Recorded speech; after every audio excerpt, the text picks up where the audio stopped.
abstract. Yeah, it's complicated. What you say, the way you act, well, it makes me so confused. I don't know what to do anymore. Can't you just make up your mind? My heart drops when you play around. How can you be up when I'm down? Don't wanna think about it right now. Maybe you just wanna be friends, but there is a fight when we are talking. Maybe you just wanna pretend, but I can read between the lines. Even if I can't deny that all the things you said are hurting, still wanna be with you. I think you want it too. 'Cause baby, I don't wanna be. Baby, I don't wanna be. No, baby, I don't wanna be. Baby, I don't wanna be.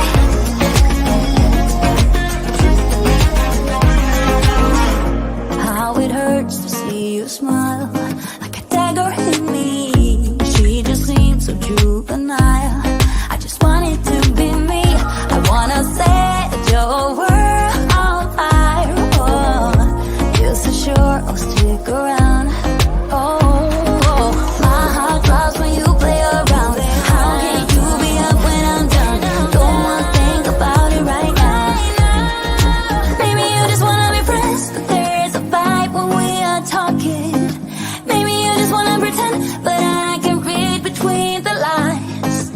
Even if I can't deny that all the things you said are hurting, still wanna be with you. I think you want it too. 'Cause baby, I don't wanna be. Baby, I don't wanna be. Oh, even if I can't deny that all the things you said are hurting, still wanna be with you. I think you want it too. 'Cause baby, I don't wanna be. No, baby, I don't wanna be. No, baby, I don't wanna be. Baby, I don't wanna be.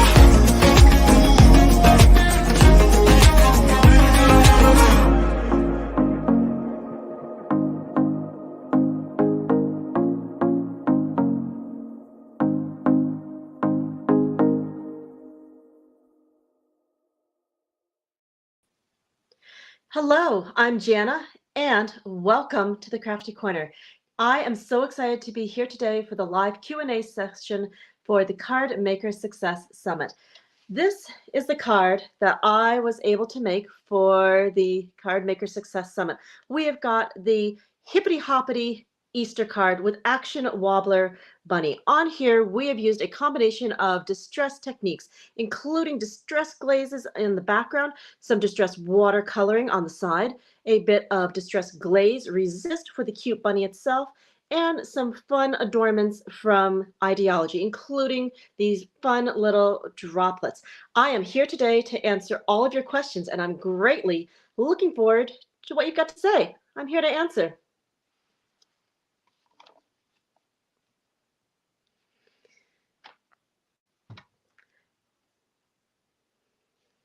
Since not everyone knows about distress glazes and how they are different. Oh, we've got a question. Fantastic. Where do you get the Action Wobbler? So for the Action Wobbler, these are homemade. On the inside, we have a coiled spring.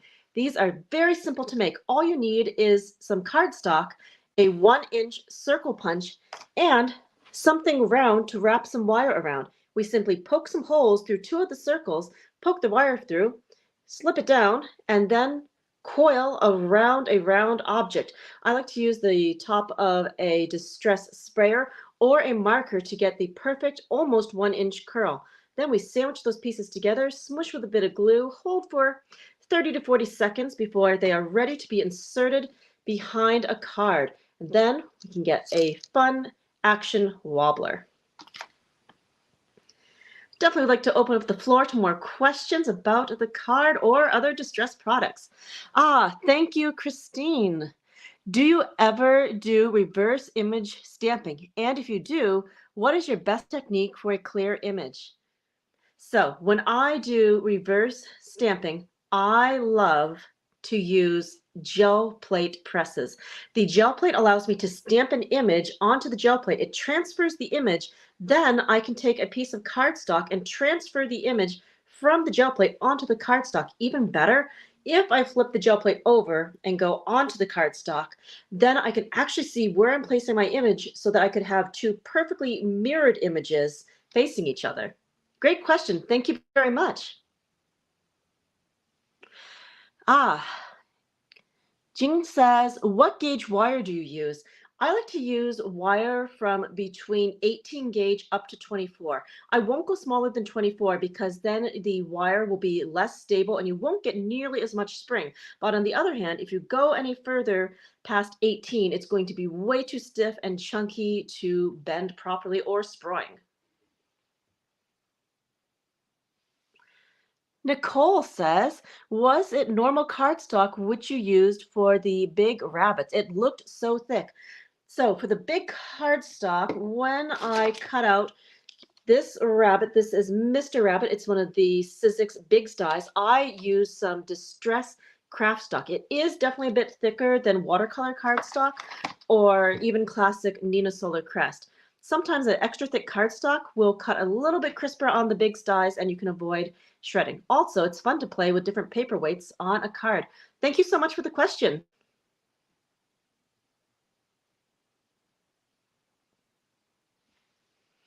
Can you use other mediums besides glazes? Absolutely. Glazes were just the technique that I wanted to feature because I feel it's really an underrated product. However, if you wanted to get multiple colors in that background, you definitely could stamp it out instead using a permanent ink such as Distress Archival. That way, when you add a secondary color over the top, your first colors won't fade away.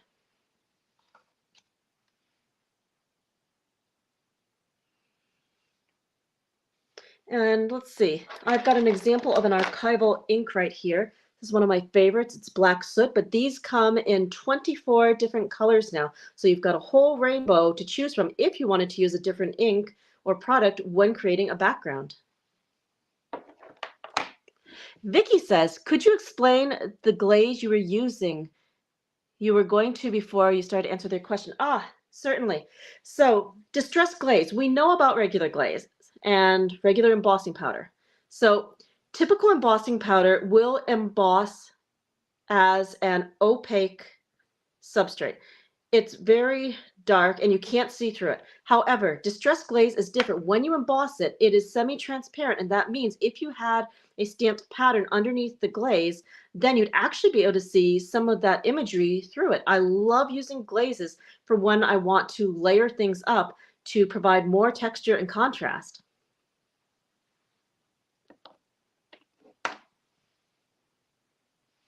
Nicole says, what was your creative trip that led you here? Well, I actually was an attendee at the summit last year, and I happened to end up in a breakout chat during the Zoom meeting with Tiffany Solaris. And we talked a little bit, and I was really inspired by some of the things she said to try to apply and become a speaker here. It seemed like a really unique chance to meet more crafty people and to share crafty tips and ideas. Joyce, what other mediums do you like to use? Oh, Joyce, that is a big question. The simple answer is I love anything distress. Distress pencils, watercolor pencils, stamps, inks, you name it. If it's got Tim Holtz on it, I am absolutely there. But I will admit to a couple of non-Tim Holtz products that I will occasionally use, such as the static cling pouch. I believe this one is from We Are Memory Keepers. It might be a Simon Says stamp one, not sure, but it's one of my go-to tools. And for relaxing crafting, I also am a very big fan of Jane Davenport. But I pretty much love all types of mediums, stamps, inks, stencils, paints, sprays. I'm very diverse and I love learning new techniques. Thank you so much for the question. Nicole, can you have a nice Bohek Effect with the glaze. Mm, I honestly don't know. That is something I haven't tried, but now I'm super curious. I will have to investigate that. Thank you. Nicole, with here I meant what did you bring on the path of card making? Not necessarily this event. Card making. I think that might have started when I was in college and I needed to create some things to send out to relatives. It was, I had a lot of time on my hands at that time and I needed a hobby to fill some of that void, empty time. So I got started on card making. I discovered some wonderful people on YouTube. And when I saw distress, I automatically fell in love and just fell down the rabbit hole of everything distress and card making. Tiffany, hi, good to see you here. What is one of your favorite techniques with distress crayons? Okay. During the lockdown, I can remember a distress crayon resist technique that Tim showed. You put gesso on top of your mixed media cardstock, and then you scribble the distress crayons over the top, and it's really, really smudgeable.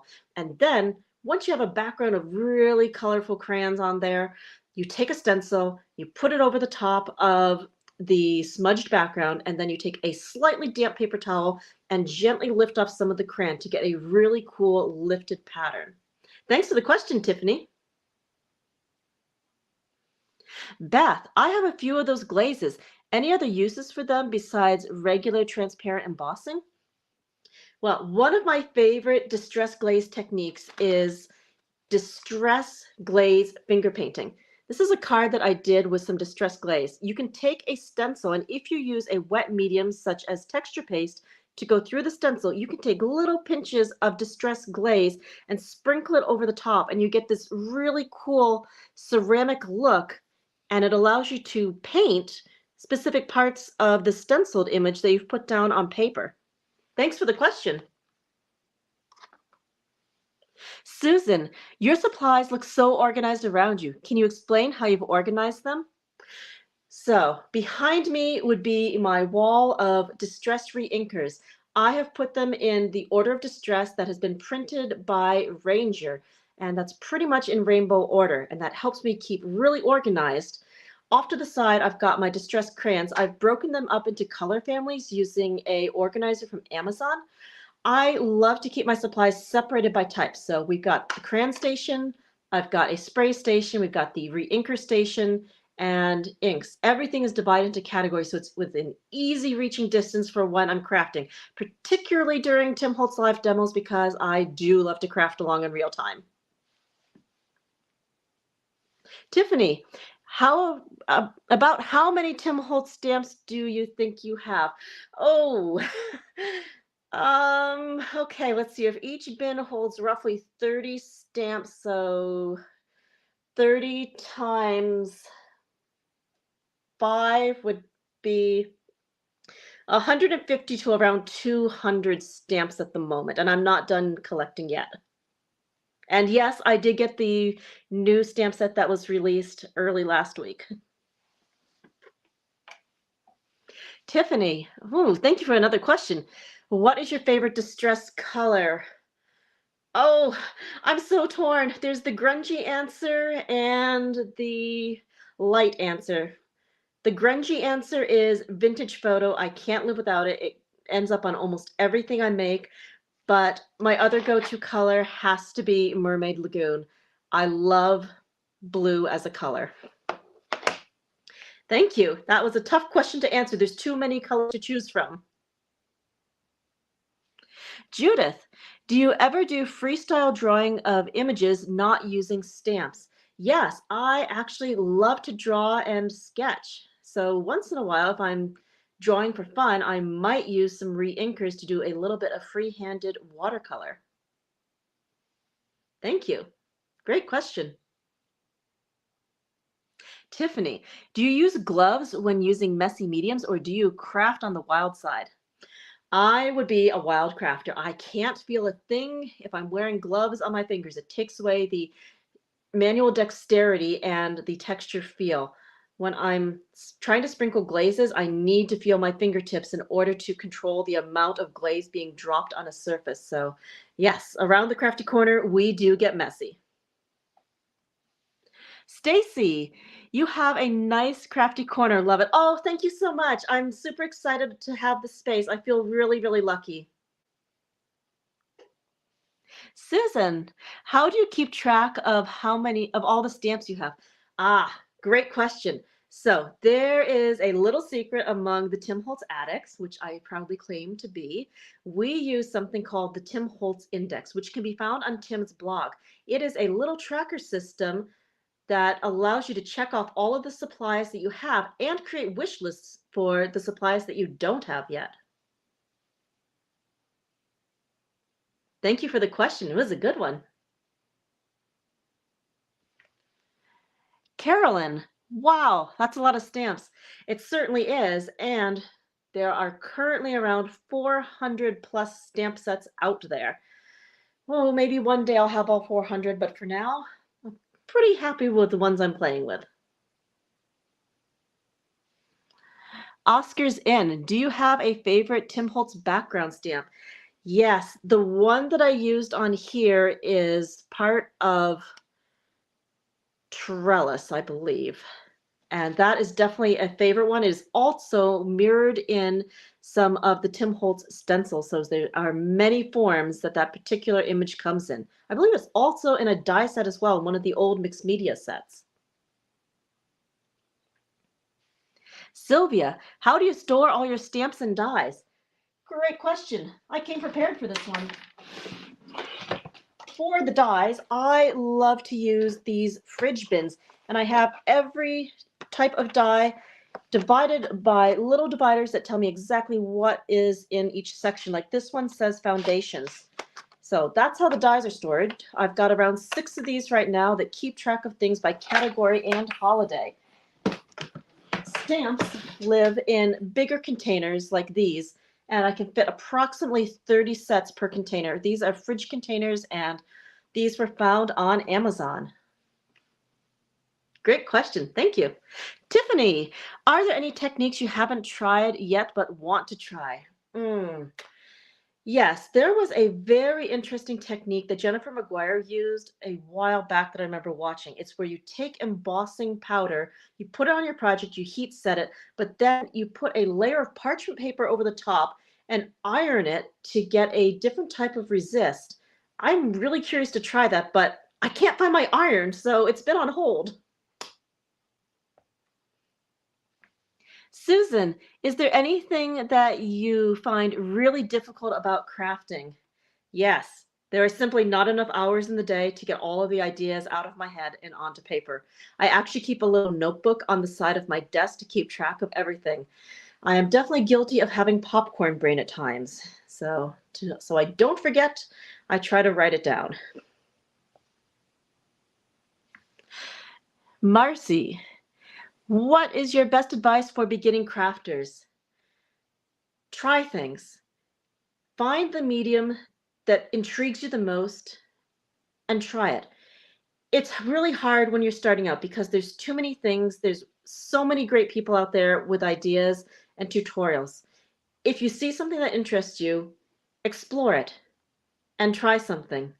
And you don't need all the supplies right away. Try using what you have. You might find something that really works for you in that moment.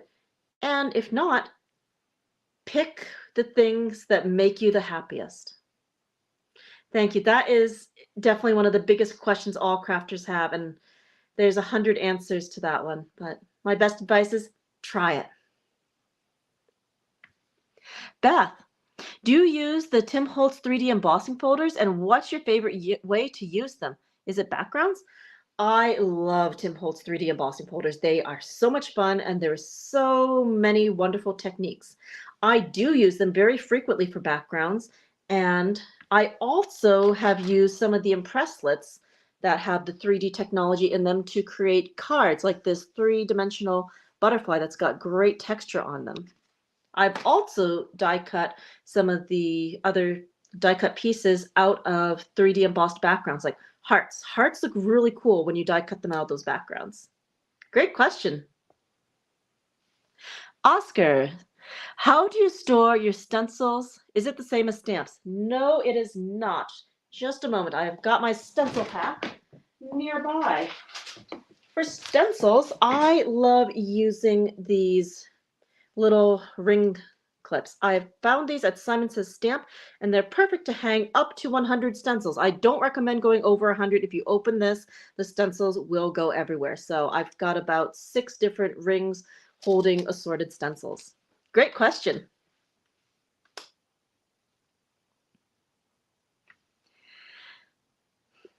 Thank you very much for being here today at the Crafty Corner. I have greatly enjoyed being able to talk to you and for all the wonderful questions.